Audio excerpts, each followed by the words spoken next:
Hello, Caroline. Are you there? Please reply if you're reading this. I wanted to ask you something. You married my son 2 years ago and came to live with us, but you're still working. Why is that? When are you going to quit that silly job of yours?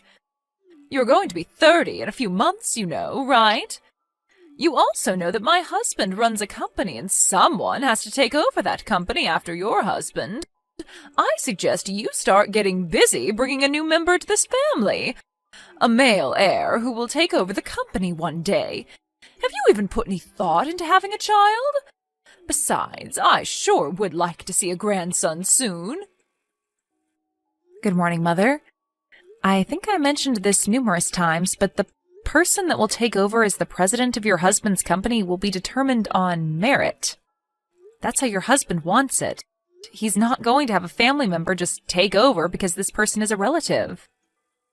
Well, that's all very virtuous and all, but that's not the real world, Caroline. In reality, my husband's company has been run by 3 generations of this family.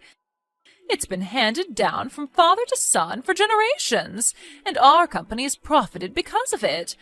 Merit alone will not suffice. There is a little thing called tradition, which you seem to be lacking, Caroline. It has already been decided that your husband James will eventually take over as the next company president, and after him his son, my grandson. Yes, well, tradition is all very good and all, but times have changed, Mother. I'm not saying it's wrong. If the person taking over is competent, whether that be James or someone else, I'm all for it. Will you stop contradicting me? You always find a way to refute everything I say. My husband has informed me that you are a very competent and reliable employee, but your competence and this issue are completely different. You are in no position to determine company policy. You're just another employee. I suggest you keep your nose out of it. I think that applies to you more than it does to me, don't you think? Pardon me? The person that will be promoted to that position concerns all the employees, and that person's decisions affect us all.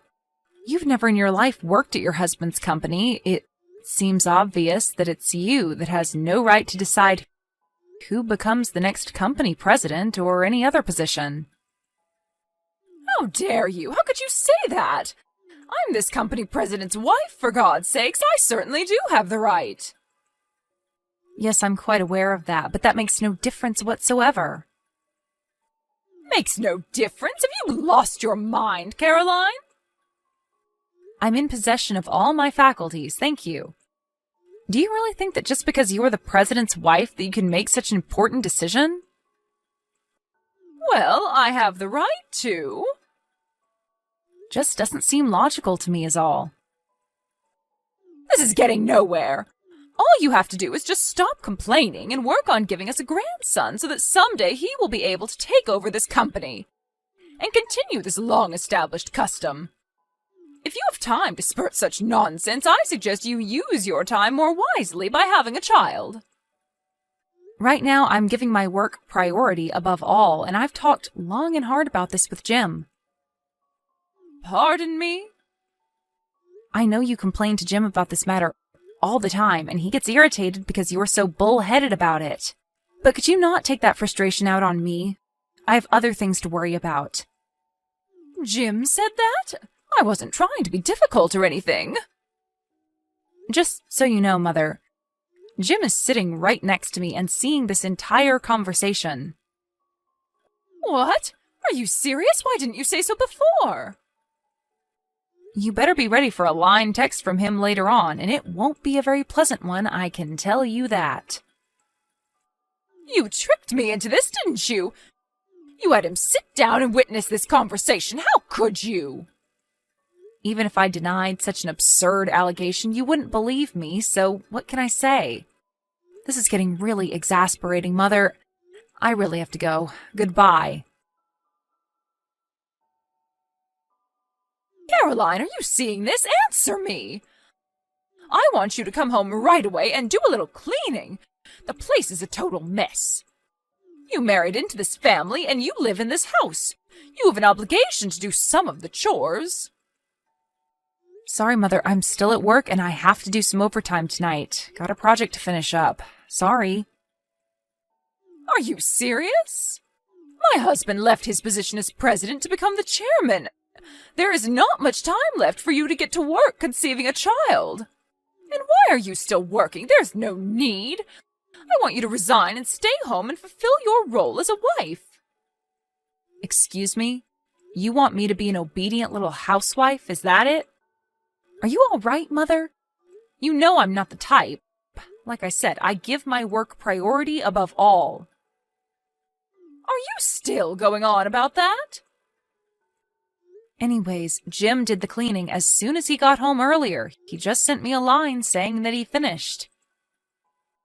Wait, you're having James clean the house? Don't tell me he's also cooking. Yes, sometimes, anyways. We're not even living together anymore.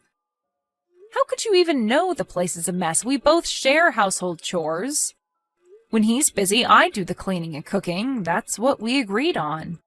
I don't need you telling us what to do. Don't tell me you want me to come to your house and clean too. Is that what you're getting at? Is that what a housewife has to do? This sounds like your typical mother-in-law pestering her son's wife kind of scenario, like in some daytime soap opera. We didn't opt to live near you guys just so you would pester us day and night. How could you say that?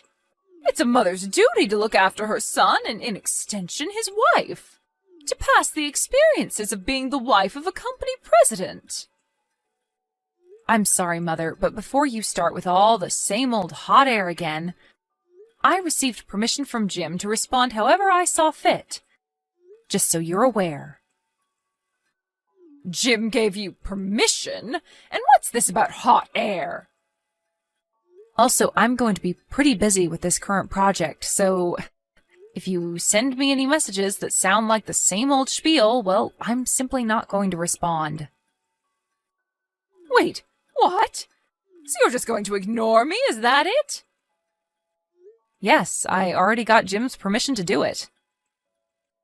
Jim would never allow such a thing. I better have a talk with him about this nonsense.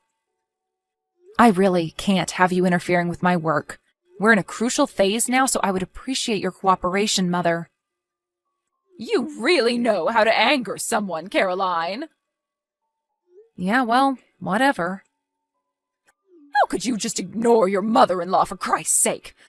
Always giving your work priority and shunning your responsibilities at home. What kind of a wife are you, anyway? I will make you listen and obey me. Mark my words, Caroline. You'll regret talking to me that way. Mother, have you gone totally nuts? Why did you go into our house without permission? And why did you change the locks? How do you expect us to get in? Are you trying to lock us out of our own home? Do you realize what you're doing, Mother? And besides, where the hell did you get a spare key? I never gave you one, and neither did Jim. I simply took my son's key and had a spare made down at the mall. Hold on a second, Mother. You had a spare made without us knowing? Yes, when he visited us last month, I saw his key case on the kitchen table. And when Jim and my husband were watching that football game, I drove down to the mall and had a spare made. He never knew it was missing. You just went and made a spare key to our house? For what, may I ask? Yes, that's because you two would never give me one. Jim promised he would when you first moved in. If I don't have a spare, how am I supposed to go over there and check the place and see that you're doing your duty properly? Mother, do I really have to explain? Stop right there, Caroline. If you want to enter this house again, I suggest you admit that you were wrong and obey my every demand. I want you to pledge that you will never disobey me, the mother of your husband, the current company chairman. And you mustn't forget that I'm the current president's mother. I want your solemn oath that you will never, ever again defy or refuse to obey your mother-in-law. I want your word or you're not entering this house. Wait a second. Did you just say the current president's mother? I'm not sure I understand you. That's right. Why is it so surprising? Just leave company matters to the current president. That would be my son, and focus on conceiving a child. You're the president's wife. There's no reason for you to work. Do as I say, Caroline, or there will be consequences. If you're so dedicated to your job, well, you can continue, but that means you'll have to divorce my son. And that's final. Oh, okay. So that's what you want me to do, huh? You want me to just resign from this company? Am I understanding you correctly, Mother? That's exactly what I'm trying to tell you. Have you finally gotten that through your little head? There are plenty of other employees that can take your place. That's what a company is for. You work, and when your time comes, you retire to raise a family. It's the normal course of things. Simply just resign and focus on bringing us a grandson. That's your role. It's about time you learned that, Caroline. Oh, okay, Mother. That means we'll just have to see the demise of this company, I suppose. You're joking, right? The company won't go under just because one of its employees resigns. You hold yourself in too much regard, my dear. Mother, you never fail to astound me. I really thought you had the company's survival in mind and that you were serious in your concern regarding who would take over as president, but then you tell me that I have to resign, and not for the good of the company, but to have a baby. What are you trying to say, Caroline? My concern for the company and the family are clear-cut and logical. There is nothing irrational or unjustifiable about what I'm saying. Oh, but it is completely irrational in my opinion. Okay, so if you think what I'm saying is so irrational, then explain that to me. Which part of it is it that you find so unreasonable? Like I said, you attach too much importance to yourself. It embarrasses me whenever you applaud yourself, extolling the virtues of your own work all the time. I mean, how arrogant do you have to be to say the company will go bankrupt if you quit? My God, the audacity! Mother, I hate to tell you this, but I'm the new president of the company. Say again? What did you just say? I said, I'm the new president of the company. I recently took over. I'm surprised you didn't know. Stop joking around, Caroline. I'm serious. This is no laughing matter. This concerns the future of our family. The next president has already been determined, ever since he was born, as a matter of fact. How could he give that position to you, please? Then why don't you ask your husband or contact Jim right now and ask him? They will both tell you the same thing. Or you could even call the office and every employee there will tell you the same thing. This is some kind of prank, right? And what about James? What's James going to do? If he's not president, is he just a regular employee? That can't be. Jim's set to resign by the end of next month. Again, I'm surprised you didn't know. Resign? You're saying he's going to quit the company? Yes, he says he has other objectives, so for now he'll work freelance and see how things go. Freelance? Meaning he's not even going to be employed by a company? Yes, for a while, I guess, after which he says he will eventually start his own company. Start his own company? But why can't he just take over this company? Why would he start his own? Don't tell me you don't even know about that. I thought for sure you would know that. I didn't realize there was such a lack of communication in your family. Jim said that when he went to visit last time, he brought it up several times. He did? I never... He told me that your husband and Jim discussed this possibly years ago. Jim wanted his advice. After all, your husband built his company from scratch. Who better to get advice from, right? Huh? Really? And this was all before Jim and I got married. Neither my husband nor Jim mentioned anything.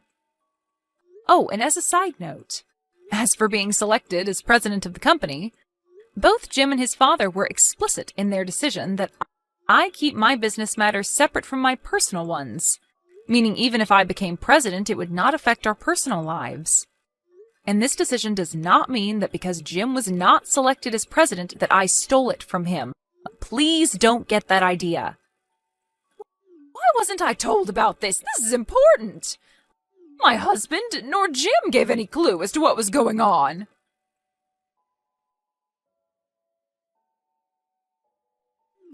Caroline, answer me right this second. Why is my husband divorcing me? What did I do that was so wrong?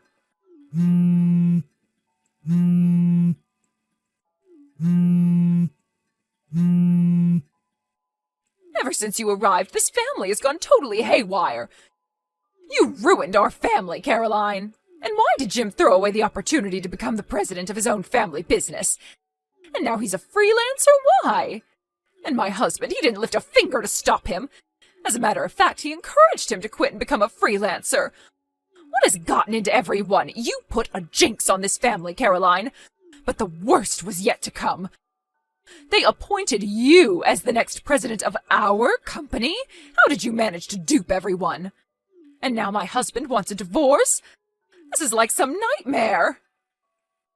Well, for one thing, you came barging into the offices of our company announcing to everyone of your status as the president's wife, screaming and demanding that your son be appointed president and that after him, our non-existent son, your grandson, be in line to take over after him. That didn't go over too well, especially with your husband. He was humiliated in front of all of his employees. Well, I only did that to protect our... If that security guard hadn't stopped you, you were going to come barging into my office and make a scene. Weren't you? But your actions were futile. A complete waste of time. Did you really think that you would be able to change policy or any decision the company makes? You have zero authority to make such demands. But I'm the president's wife. It doesn't matter, Mother. I'm sure your husband told you many times about his frustration with the old traditions. That generation after generation you select a family member as president. It just didn't sit right with him. He wanted a more merit-based system. He believed a more equal and fair playing field would allow the company to grow beyond its wildest dreams, instead of clinging to old traditions. No, he never meant those things. He was always a family man, always followed tradition.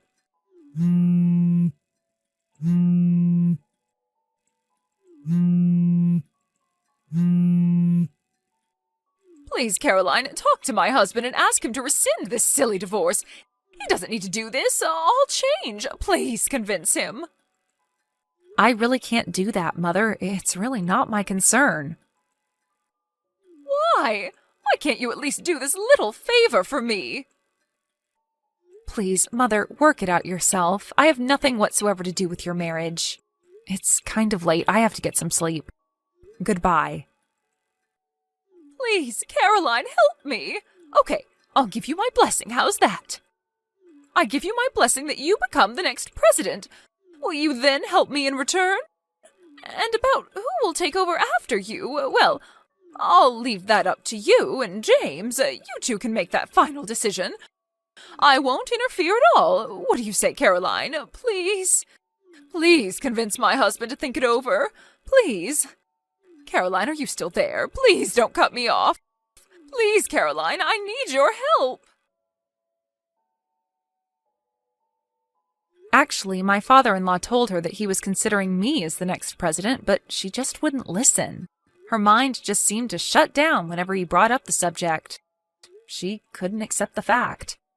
The only thing that was on her mind was that her son was destined to become the next president, and that the wife would have to stay at home and have babies. Eventually, I was appointed as the next president, but that fact never entered my mother-in-law's mind in the slightest. Her son was the only person in the world that would be appointed, and that was that. There was no convincing her. She was so programmed by her self-delusions, a form of self-hypnosis, if you ask me. It was probably in that state of mind that made her barge into the office and cause the embarrassing scene in front of all those employees. My father-in-law was so infuriated by the incident that he began to question why he was even married to her. which eventually led him to file for divorce. After the divorce went through, she received a comfortable settlement and returned to her grandparents' home back east. But her spendthrift ways as the president's wife never really waned, and her savings quickly diminished. Her grandparents were worried that she would next target their meager savings and pension, and quickly cut ties with her. I heard she was living all alone in some beat-up apartment downtown doing various part-time jobs to make ends meet.